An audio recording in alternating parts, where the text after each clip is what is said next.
사도신경하심으로 신앙 고백하겠습니다. 전능하사 천지를 만드신 하나님 아버지를 내가 믿사오며 그 외아들 우리 주 예수 그리스도를 믿사오니 이는 성령으로 잉태하사 동정녀 마리아에게 나시고 본디오 빌라도에게 고난을 받으사 십자가에 못 박혀 죽으시고 장사한 지 사흘 만에 죽은 자 가운데서 다시 살아나시며 하늘에 오르사 전능하신 하나님 우편에 앉아 계시다가 저리로서 산자와 죽은 자를 심판하러 오시리라. 성령을 믿사오며 거룩한 공예와 성도가 서로 교통하는 것과 죄를 사하여 주시는 것과 몸이 다시 사는 것과 영원히 사는 것을 믿사옵나이다. 아멘.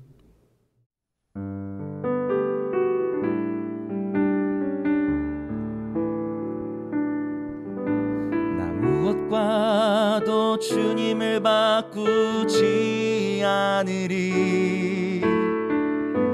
다른 어떤 은혜 구하지 않으리. 오직 주님만이 내 삶의 도움이시니 주의 얼굴 보기 원합니다. 주님 사랑해요.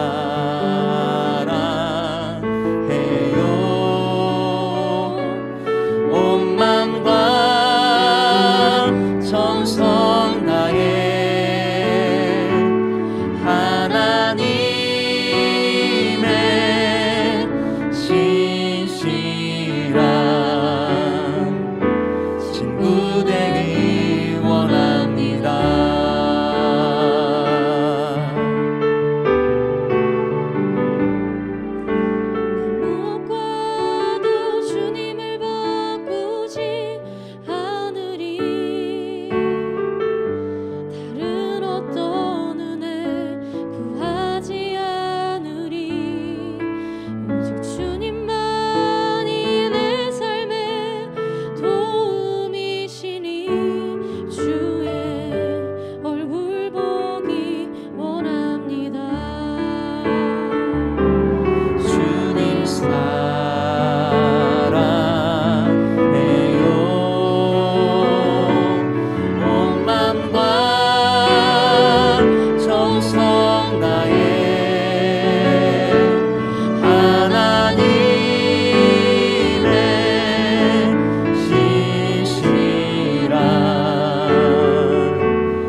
블레셋 사람들이 하나님의 궤를 빼앗아 가지고 에베네셀에서부터 아스돗에 이르니라. 블레셋 사람들이 하나님의 궤를 가지고 다곤의 신전에 들어가서 다곤 곁에 두었더니 아스돗 사람들이 이튿날 일찍이 일어나 본즉 다곤이 여호와의 궤 앞에서 엎드려져 그 얼굴이 땅에 닿았는지라. 그들이 다곤을 일으켜 다시 그 자리에 세웠더니 그 이튿날 아침에 그들이 일찍이 일어나 본즉 다곤이 여호와의 궤 앞에서 또다시 엎드려져 얼굴이 땅에 닿았고 그 머리와 두 손목은 끊어져 문지방에 있고 다곤의 몸뚱이만 남았더라. 그러므로 다곤의 제사장들이나 다곤의 신전에 들어가는 자는 오늘까지 아스돗에 있는 다곤의 문지방을 밟지 아니하더라. 여호와의 손이 아스돗 사람에게 엄중히 더하사 독한 종기의 재앙으로 아스돗과 그 지역을 쳐서 망하게 하니 아스돗 사람들이 이를 보고 이르되 이스라엘 신의 궤를 우리와 함께 있지 못하게 할지라. 그의 손이 우리와 우리 신 다곤을 친다 하고 이에 사람을 보내어 블레셋 사람들의 모든 방백을 모으고 이르되 우리가 이스라엘 신의 괴를 어찌하랴? 그들이 대답하되 이스라엘 신의 괴를 가드로 옮겨가라. 이스라엘 신의 궤를 옮겨갔더니 그것을 옮겨간 후에 여호와의 손이 심히 큰 환난을 그 성읍에 더하사 성읍 사람들의 작은 자와 큰 자를 다 쳐서 독한 종기가 나게 하신지라. 이에 그들이 하나님의 궤를 에그론으로 보내니라. 하나님의 궤가 에그론에 이른즉 에그론 사람이 부르짖어 이르되 그들이 이스라엘 신의 괴를 우리에게로 가져다가 우리와 우리 백성을 죽이려 한다. 하고 이에 사람을 보내어 블레셋 모든 방백을 모으고 이르되 이스라엘 신의 괴를 보내어 그 있던 곳으로 돌아가게 하고 우리와 우리 백성이 죽임당함을 면하게 하자. 이는 온 성읍이 사망의 환난을 당함이라. 거기서 하나님의 손이 엄중하심으로 죽지 아니한 사람들은 독한 종기로 치심을 당해 성읍의 부르짖음이 하늘에 사무쳤더라. 성도 여러분, 좋은 아침입니다. 오늘도 하나님의 은혜와 평강이 가득히 넘치기를 축복합니다. 오늘은 매일 성경 본문 사무엘상 5장 1절에서 12절까지의 말씀으로 홀로 영광을 위해 싸우시는 하나님이란 제목으로 함께 하나님 말씀 묵상하겠습니다. 어제 사무엘상 4장에서는 이스라엘과 블레셋과의 그 전쟁에서 이스라엘이 두 번의 전투에서 두 번의 전쟁에서 패배한 사건이 기록되어 있습니다. 이 사건으로 말미암아 여호와의 궤를 빼앗기게 되고요. 그리고 엘리 제사장 그리고 엘리의 두 아들이 죽임을 맞이하게 되죠. 자, 오늘 5장에서는 블레셋 사람들에게 빼앗긴 그 하나님의 궤가 블레셋 진영, 지역을 돌아다니면서 타격하는 내용이 들어 있습니다. 이로써 이스라엘이 블레셋에게 패배당한 것이지 여호와 하나님이 블레셋의 신에게 패배당한 것이 아니라는 것을 보여주십니다. 오늘 본문은 크게 이제 세 단락으로 구분할 수 있는데요. 이제 첫 번째는 1절부터 7절에는 아스돗에 임한 재앙이 기록되어 있습니다. 블레셋 사람들은 전쟁에서 빼앗은 여호와의 궤, 하나님의 궤를 에벤에셀에서부터 아스돗으로 옮깁니다. 그리고 그 법궤를 자신들의 신전 다곤의 신당에 보관을 합니다. 다곤 신은 풍요와 다산을 관장하는 가나안의 곡식신이고요. 그리고 가나안에 존재하는 다양한 신 중에 이제 하나로 여겨집니다. 자, 자기의 신의 승리를 축하하고 또 여호와를 지배 아래 두고 있다는 것을 블레셋 백성들에게 과시하기 위한 의도였는데요. 그렇게 그들의 의도대로 되었을까요? 자, 5장 3절 말씀 보겠습니다. 아스돗 사람들이 이튿날 일찍 일어나 본즉 다곤이 여호와의 궤 앞에 엎드러져 그 얼굴이 땅에 닿았는지라. 그들이 다곤을 일으켜 다시 그 자리에 세웠더니. 아멘. 이 다곤 신상이 어떻게 되었습니까? 법궤 앞에서 땅에 얼굴을 대고 엎드러져 있는 것을 보았습니다. 그 모습이 마치 흡사 항복하거나 경배하는 모습처럼 보입니다. 그래서 그 아스돗 사람들이 그 다곤 신상을 다시 엎드려져 있는 신상을 다시 일으켜 세웠네요. 이걸 통해 뭘 보여줍니까? 말은 신이라고 하는데 이 다곤 신상은 누군가 세워야만 일어날 수 있는 돌덩이에 불과했음을 보여주죠. 자, 다음날 아침에 보니까 이번에는 다시 법궤 앞에 쓰러져 있는데요. 이번에는 몸뚱이만 남아있고 머리와 그리고 두 손이 끊어져서 문지방에 놓여 있는 것을 발견했습니다. 여호와의 손, 능력이죠. 여호와의 손이 역사해서 아스돗 사람에게 독한 종기의 재앙으로 쳐서 그들을 망하게 합니다. 블레셋인들은 자신들이 여호와의 법궤를 빼앗았다고 생각했겠지만 하나님께서는 그 적진의 깊숙한 한가운데 들어가셔서 몸소 블레셋의 신과 전쟁을 하셨던 것입니다. 자, 그 다음에 이제 8절부터 9절까지는요, 이제 지역이 옮겨지는데요. 이제 가드에 임한 재앙이 설명이 됩니다.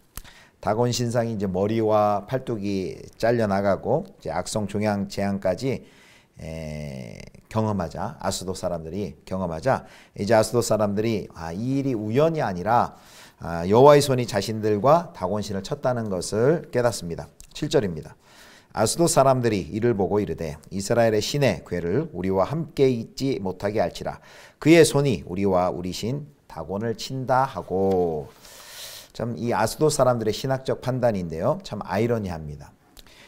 왜냐하면 이스라엘 백성들은 자신들의 전쟁의 패배의 원인을 알지 못합니다. 그래서 사무엘상 4장 3절에 보면 어찌하여 우리에게 오늘 블레셋 사람들 앞에 패하게 하셨는고 라면서 부르짖습니다. 그런데요, 오히려 블레셋 사람들은 여호와 하나님께서 자신들을 공격하고 있다 하고 자각을 하는 모습을 봅니다. 자, 그래서 이 블레셋 사람들은 문제를 해결하기 위해서요, 방백들, 그 블레셋의 방백들, 통치자들을 불러 모읍니다. 그리고 그들에게 도대체 이 이스라엘의 신의 법궤를 도대체 어떻게 해야 할지 모르겠다라는 곤란한 입장을 전합니다. 그러자 방백들은 그 궤를 가드 지역으로 옮겨가라는 대답을 줍니다. 그리고 그 말을 듣고 이제 블레셋 사람들은 그 여호와의 궤를 가드로 옮겨갑니다. 자, 그럼 가드에서는 어떤 일이 벌어졌을까요? 궤가 그 여호와의 법궤, 궤가 가는 곳에 하나님이 내리시는 큰 환란도 동일하게 따라가는 것을 볼 수 있습니다. 자, 결과가 9절에 나와 있습니다. 그것을 옮겨간 후에 여호와의 손이 심히 큰 환란을 그 성읍에 더하사 성읍 사람들의 작은 자와 큰 자를 다 쳐서 독한 종기가 나게 하신지라. 아멘. 역시 여호와의 손이, 능력의 손이 역사하셔서 가드 가운데서도 악성 종양 재앙을 내리십니다. 자, 이제 마지막 10절부터 12절에는 또 이제 지역 장소를 바꿔서 에그론에 임한 재앙이 나옵니다. 이제 블레셋은 법궤를 다시 또 옮깁니다. 그래서 에그론으로 보냅니다. 하나님의 궤가 도착하자 이미 뭐 그 앞에 에글론, 아스돗 그리고 가드에서 있었던 일을 이 에그론 사람들이 다 듣지 않았겠습니까? 그러니까 이 에그론 사람들은 그 궤가 자신들의 지역에 왔기 때문에 이제 자신들의 지역에도 죽음을 가져오리라 생각하고 궤를 원래 있었던 곳으로 돌려보내려고 합니다. 그게 이제 11절인데요. 그래서 에그론 사람들의 생각은 단순히 이 궤만 이 지역에 없으면 궤만 돌려보내면 제거하면 재앙도 환란도 사라질 것이다 라고 기대를 한 것이죠. 이제 이 블레셋 사람들은 하나님의 영광과 권능을 경험하고도 다곤신을 버리지 않습니다. 또 하나님을 인정하거나 굴복하지 않습니다.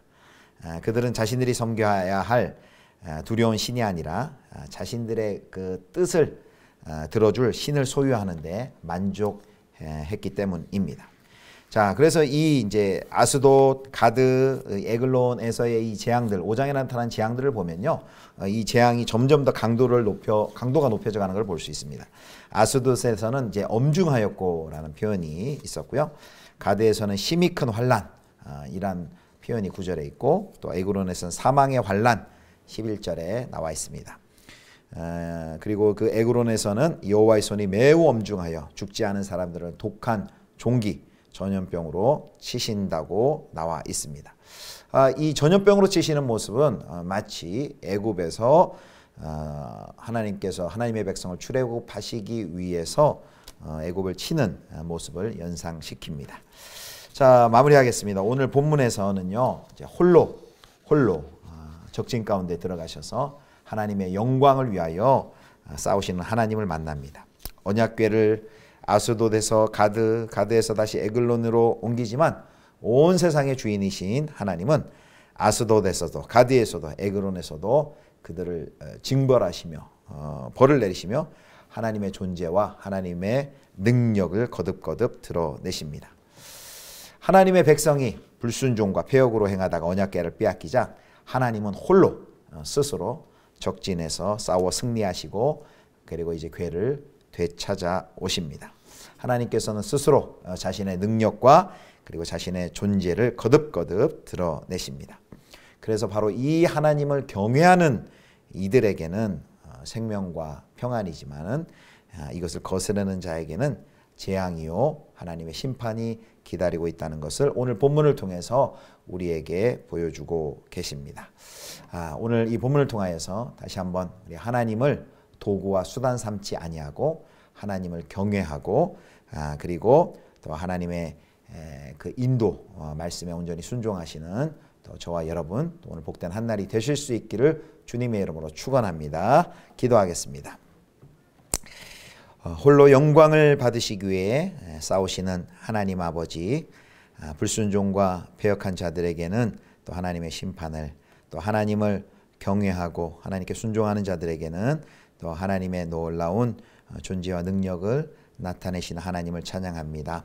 하나님께 온전히 순종하며 하나님을 경외하는 주님의 백성으로 오늘 하루를 살아가게 하여 주옵소서. 우리 주 예수 그리스도의 이름으로 기도드립니다. 아멘. 주님 가르쳐 주신 기도하겠습니다. 하늘에 계신 우리 아버지여, 이름이 거룩히 여김을 받으시오며 나라의 임하옵시며 뜻이 하늘에서 이룬 것 같이 땅에서도 이루어지이다. 오늘날 우리에게 일용할 양식을 주옵시고 우리가 우리에게 죄 지은 자를 사하여 준 것 같이 우리 죄를 사하여 주옵시고 우리를 시험에 들게 하지 마옵시고 다만 악에서 구하옵소서. 대개 나라와 권세와 영광이 아버지께 영원히 있사옵나이다. 아멘.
네.